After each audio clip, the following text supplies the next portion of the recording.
ਸਤਿ ਸ੍ਰੀ ਅਕਾਲ। ਅੱਜ ਅਸੀਂ ਸਿਰਫ ਚੋਣਾਂ ਦੇ ਅੰਕੜਿਆਂ ਦੀ ਗੱਲ ਨਹੀਂ ਕਰਾਂਗੇ, ਸਗੋਂ ਸ਼ਾਸਨ ਦੇ ਭਵਿੱਖ ਦਾ ਇੱਕ ਨਕਸ਼ਾ ਤਿਆਰ ਕਰਾਂਗੇ। ਦੇਖੋ, ਇਸ ਵਿਸ਼ਲੇਸ਼ਣ ਦਾ ਮਕਸਦ ਸੱਤਾ ਹਾਸਲ ਕਰਨਾ ਨਹੀਂ, ਬਲਕਿ ਇਹ ਸਮਝਣਾ ਹੈ ਕਿ ਲੋਕਾਂ ਦੀ ਸੇਵਾ ਕਰਨ ਲਈ ਡੇਟਾ ਦੀ ਵਰਤੋਂ ਕਿਵੇਂ ਕੀਤੀ ਜਾ ਸਕਦੀ ਹੈ।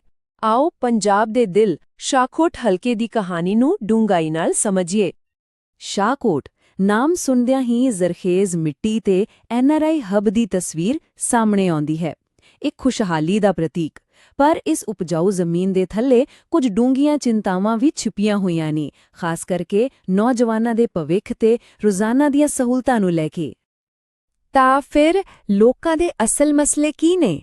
ਮਾੜੀਆਂ ਸਿਵਲ ਸਹੂਲਤਾਂ, ਨਸ਼ਿਆਂ ਦੀ ਮਾਰ ਅਤੇ ਨੌਜਵਾਨਾਂ ਲਈ ਰੁਜ਼ਗਾਰ ਦੀ ਕਮੀ। ਯਾਦ ਰੱਖੋ, ਇਹ ਸਿਰਫ ਅੰਕੜੇ ਨਹੀਂ, ਇਹ ਲੋਕਾਂ ਦੇ ਰੋਜ਼ਾਨਾ ਦੇ ਸਨਮਾਨ ਅਤੇ ਇੱਕ ਅਧੂਰੇ ਭਵਿੱਖ ਦੀਆਂ ਚੁਣੌਤੀਆਂ ਦੀ ਕਹਾਣੀ ਹੈ। ਇਹ ਤਾਂ ਹੋਈ ਲੋਕਾਂ ਦੇ ਦਿਲ ਦੀ ਗੱਲ। ਹੁਣ ਆਓ ਦੇਖੀਏ ਕਿ ਵੋਟਾਂ ਦੇ ਅੰਕੜੇ ਇਸ ਬਾਰੇ ਕੀ ਕਹਿੰਦੇ ਨੇ, ਕਿਉਂਕਿ ਹਰ ਵੋਟ ਪਿੱਛੇ ਇੱਕ ਕਹਾਣੀ ਹੁੰਦੀ ਹੈ ਅਤੇ ਇਹਨਾਂ ਅੰਕੜਾਂ ਵਿੱਚ ਹੀ ਸ਼ਾਹਕੋਟ ਦਾ ਸਿਆਸੀ ਸੱਚ ਲੁਕਿਆ ਹੋਇਆ ਹੈ। 2022 ਦੇ ਨਤੀਜਿਆਂ ਤੇ ਇੱਕ ਨਜ਼ਰ ਮਾਰੀਏ। ਹਾਂ, ਕਾਂਗਰਸ ਜਿੱਤ ਗਈ, ਪਰ ਜਿੱਤ ਦਾ ਫਰਕ ਦੇਖੋ, ਸਿਰਫ 9.12%। ਇਸ ਦਾ ਸਿੱਧਾ ਮਤਲਬ ਇਹ ਹੈ ਕਿ ਫਤਵਾ ਵੰਡਿਆ ਹੋਇਆ ਸੀ। ਕਿਸੇ ਇੱਕ ਪਾਰਟੀ ਨੂੰ ਲੋਕਾਂ ਦਾ ਪੂਰਾ ਸਮਰਥਨ ਨਹੀਂ ਮਿਲਿਆ। ਇਹ ਇੱਕ ਅਜਿਹਾ ਸਿਆਸੀ ਮੈਦਾਨ ਹੈ ਜਿੱਥੇ ਹਵਾ ਕਦੇ ਵੀ ਕਿਸੇ ਪਾਸੇ ਵਗ ਸਕਦੀ ਹੈ। ਸ਼ਾਹਕੋਟ ਦਾ ਸਮਾਜਿਕ ਤਾਣਾ-ਬਾਣਾ ਕਾਫੀ ਗੁੰਝਲਦਾਰ ਹੈ। ਇੱਥੇ ਲਗਭਗ 39% ਆਬਾਦੀ ਅਨੁਸੂਚਿਤ ਜਾਤੀ ਦੀ ਹੈ, ਪਰ ਇਹ ਇਕਜੁੱਟ ਨਹੀਂ ਹੈ। ਇਹ ਮਜ਼ਹਬੀ, ਰਵਿਦਾਸੀਆ ਅਤੇ ਵਾਲਮੀਕੀ ਭਾਈਚਾਰਿਆਂ ਵਿੱਚ ਵੰਡੀ ਹੋਈ ਹੈ। ਇਸ ਲਈ ਜਿਹੜੀ ਵੀ ਪਾਰਟੀ ਇਨ੍ਹਾਂ ਵੱਖ-ਵੱਖ ਸਮੂਹਾਂ ਦਾ ਭਰੋਸਾ ਜਿੱਤ ਲਵੇਗੀ, ਜਿੱਤ ਦੀ ਅਸਲ ਕੁੰਜੀ ਉਸੇ ਦੇ ਹੱਥ ਹੋਵੇਗੀ।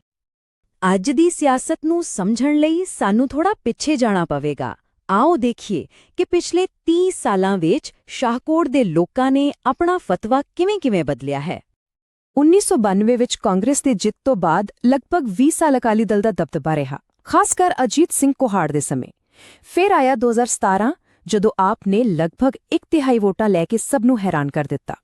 2018 ਦੀ ਜ਼ਿਮਨੀ ਚੋਣ ਤੋਂ ਬਾਅਦ ਕਾਂਗਰਸ ਨੇ ਵਾਪਸੀ ਕੀਤੀ, ਪਰ 2022 ਵਿੱਚ ਜਿੱਤ ਦਾ ਮਾਰਜਨ ਘਟ ਗਿਆ, ਜੋ ਸਿਆਸੀ ਉਥਲ-ਪੁਥਲ ਦਾ ਇੱਕ ਸਾਫ਼ ਸੰਕੇਤ ਹੈ।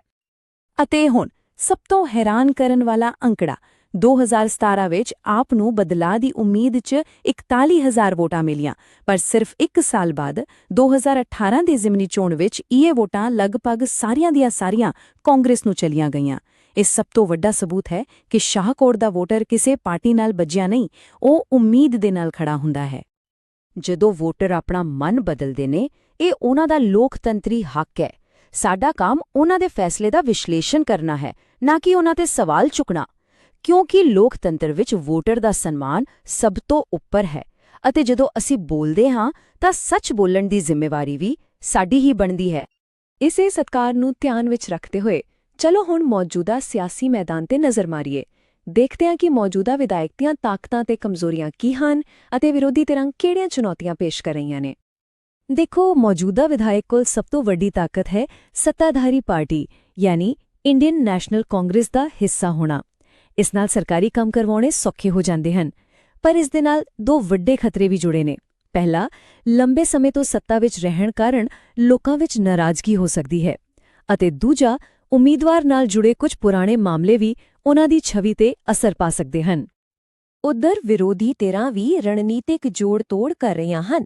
ਸ਼੍ਰੋਮਣੀ ਅਕਾਲੀ ਦਲ ਤੇ ਬਸਪਾ ਦਾ ਗਠਜੋੜ ਸਿੱਧਾ ਦਲਿਤ ਵੋਟਾਂ ਨੂੰ ਇਕੱਠਾ ਕਰਨ ਦੀ ਕੋਸ਼ਿਸ਼ ਵਿੱਚ ਹੈ, ਜਦਕਿ ਭਾਜਪਾ ਤੇ ਆਮ ਆਦਮੀ ਪਾਰਟੀ ਦੋਵੇਂ ਹੀ ਆਪਣੇ-ਆਪਣੇ ਵੋਟ ਬੈਂਕਾਂ ਨੂੰ ਲਾਮਬੰਦ ਕਰਨ 'ਚ ਲੱਗੇ ਹੋਏ ਹਨ, ਖਾਸ ਕਰਕੇ ਨੌਕਰੀਆਂ ਦੇ ਮੁੱਦੇ ਤੇ।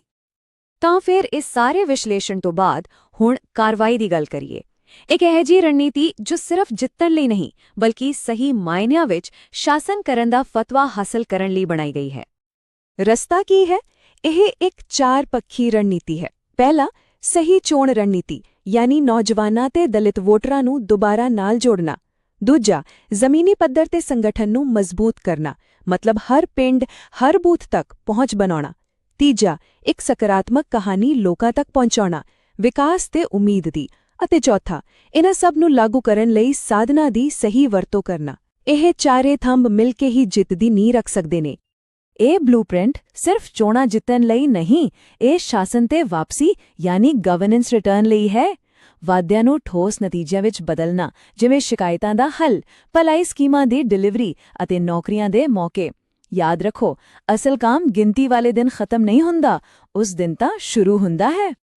ਸ਼ਾਸਨ ਲਈ ਡੇਟਾ ਦੀ ਵਰਤੋਂ ਕਰਦੇ ਹੋਏ ਇੱਕ ਗੱਲ ਹਮੇਸ਼ਾ ਯਾਦ ਰੱਖਣੀ ਚਾਹੀਦੀ ਹੈ, ਇਹ ਲੋਕਾਂ ਦਾ ਡੇਟਾ ਹੈ ਅਤੇ ਇਸ ਦੀ ਵਰਤੋਂ ਉਨ੍ਹਾਂ ਦੀ ਸਹਿਮਤੀ ਅਤੇ ਭਰੋਸੇ ਨਾਲ ਹੀ ਹੋਣੀ ਚਾਹੀਦੀ ਹੈ। ਭਾਰਤ ਦਾ ਕਾਨੂੰਨ ਵੀ ਨਿਜਤਾ ਦੇ ਅਧਿਕਾਰ ਨੂੰ ਮਹੱਤਵ ਦਿੰਦਾ ਹੈ।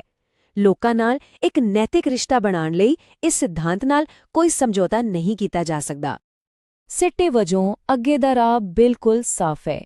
ਪੁਰਾਣੇ ਗੱਠਜੋੜਾਂ ਨੂੰ ਮੁੜ ਸੁਰਜੀਤ ਕਰਨਾ, ਜ਼ਮੀਨ ਤੇ ਕੰਮ ਕਰਕੇ ਦਿਖਾਣਾ ਅਤੇ ਲੋਕਾਂ ਨੂੰ ਇੱਕ ਨਵੀਂ ਉਮੀਦ ਦਾ ਬਿਰਤਾਂਤ ਦੇਣਾ। ਅਤੇ ਅੰਤ ਵਿੱਚ ਇੱਕ ਸਵਾਲ ਜਿਸ ਤੇ ਸੋਚਣ ਦੀ ਲੋੜ ਹੈ, ਇੱਕ ਨੇਤਾ ਸਿਰਫ ਇੱਕ ਸਿਆਸਤਦਾਨ ਤੋਂ ਉੱਪਰ ਉੱਠ ਕੇ ਲੋਕਾਂ ਦੇ ਵਿਸ਼ਵਾਸ ਦਾ ਅਸਲ ਰਖਵਾਲਾ ਕਿਵੇਂ ਬਣ ਸਕਦਾ ਹੈ? ਇਹ ਸਵਾਲ ਚੋਣਾਂ ਨੂੰ ਸਿਰਫ ਜਿੱਤ-ਹਾਰ ਦੀ ਖੇਡ ਨਹੀਂ, ਬਲਕਿ ਬਿਹਤਰ ਸ਼ਾਸਨ ਲਈ ਇੱਕ ਮੌਕੇ ਵਜੋਂ ਦੇਖਣ ਲਈ ਪ੍ਰੇਰਿਤ ਕਰਦਾ ਹੈ। ਜੇਕਰ ਤੁਸੀਂ ਇੱਕ ਲੋਕ ਕੇਂਦਰਿਤ ਨੇਤਾ ਬਣ ਕੇ ਆਪਣੇ ਹਲਕੇ ਦਾ ਵਿਕਾਸ ਕਰਨਾ ਚਾਹੁੰਦੇ ਹੋ ਤਾਂ blueprintstrategies.ai ਨਾਲ mgr@blueprintstrategies.ai ਤੇ ਸੰਪਰਕ ਕਰੋ ਜਾਂ 08042041602 ਤੇ ਕਾਲ ਕਰੋ। ਰਾਜਨੀਤੀ ਤੋਂ ਪਰੇ ਇੱਕ ਉਦੇਸ਼।